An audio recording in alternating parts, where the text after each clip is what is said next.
Perhaps the most unpredictable major women's final is hours away from being played, as we have the 32nd and 33rd WTA ranked players in the world, Anastasia Pavlyuchenkova and Barbora Krejcikova, battling it out for their first major titles. I'll break down this matchup and get my prediction of who I think will raise the trophy here on Grand Slam Tennis News Today.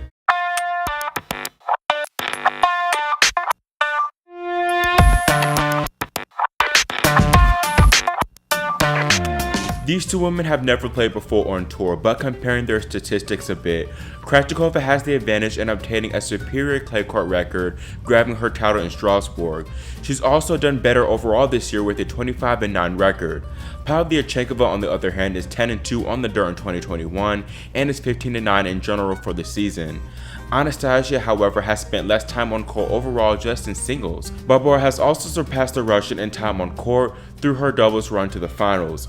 Anastasia first earned 2 solid straight set wins against Christina Mikhail, followed by Ayla Tomljanovic. In the third round, she upset third seed Sabalenka 6-4, 2-6, 6-love.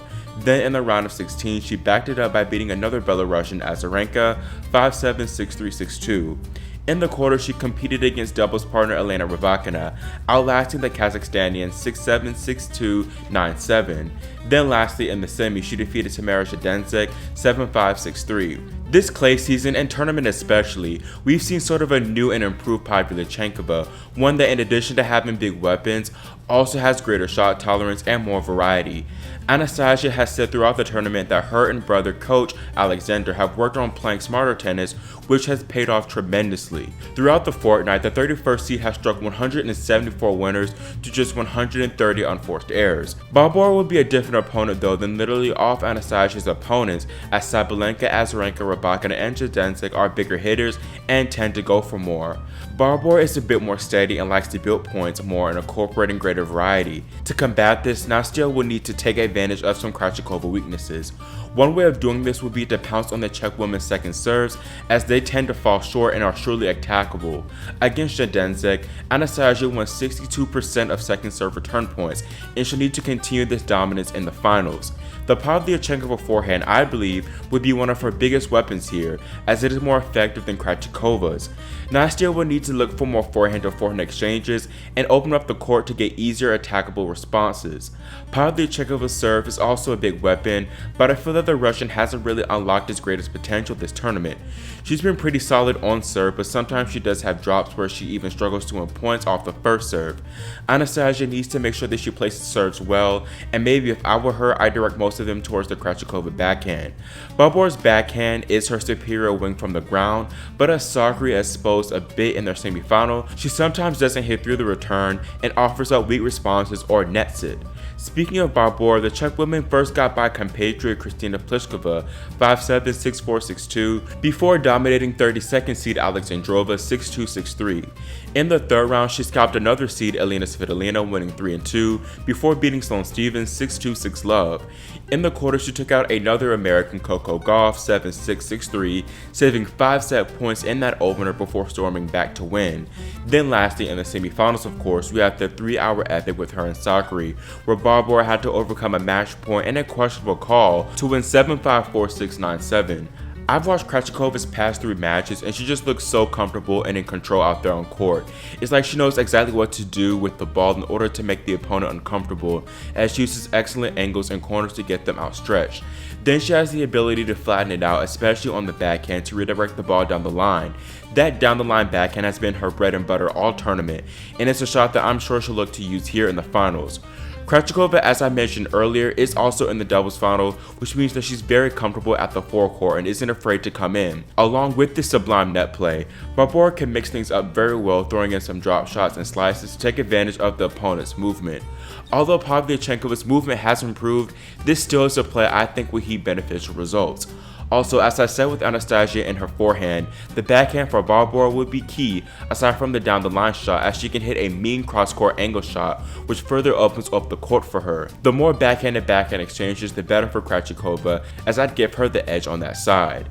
I think that overall Krejcikova has been the slightly better player in this event, and I think that she has more tools that could disrupt the Russian throughout the final. However, Pavlyuchenkova has the advantage of being the fresher of the two, as Barbora made it all the way to the doubles final semifinal and is coming off the epic semifinal with Sakkari. Also, Barbora has had some shaky starts to her past 2 matches due to some nerves.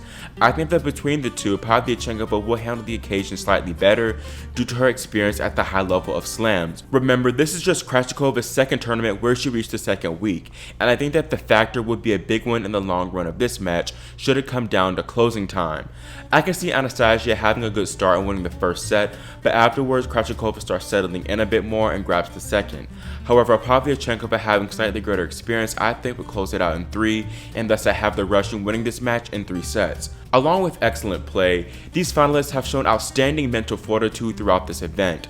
First, Anastasia, being aware of her past history and disappointments at the later stages of these slams, to set aside those heartbreaking results and focus on the task at hand is really incredible. Her nerves have been relatively good, although there were some minor dips against Rybakina and Zidansek. However, one thing I liked from her was her reaction, or lack thereof, after winning her semifinal, as she treated it as business as usual and was merely looking forward to this next task at hand. There's also a bit of history on the line for Pavs, as she's vying to break the record for most previous Grand Slam appearances before winning a maiden major title. Flavia Pennetta currently owns the record, winning the 2015 US Open title on her 49th Slam appearance. This is Pavlyuchenkova's 52nd major. Then Barbora, of course, was a mental giant throughout the entirety of her semifinal, recovering from 3-5 down in the third and saving a match point along the way, then getting multiple chances to close on her own, but being unable to do so. And we can't forget the infamous line call correction in that 16th game on match point. For her to recompose herself and get the job done was magnificent to watch. In her press conferences and post-match interviews, Barbora has often talked about her desire to prove herself as more than a double specialist. She said that the key was chilling out a bit instead of trying to force things. Krejcikova has been dedicating her run to late coach and 1998 Wimbledon champion Yana Novotná. Barbora could become the first woman to win the women's singles tournament at Roland Garros after saving a match point since Justine Henin in 2005. She will try to become the first Czech woman to win in Paris since Hanna Mandlikova in 1981. That's all for my women's final preview, and let me know whether you agree or disagree about Pavlyuchenkova being the champion in the comment section below.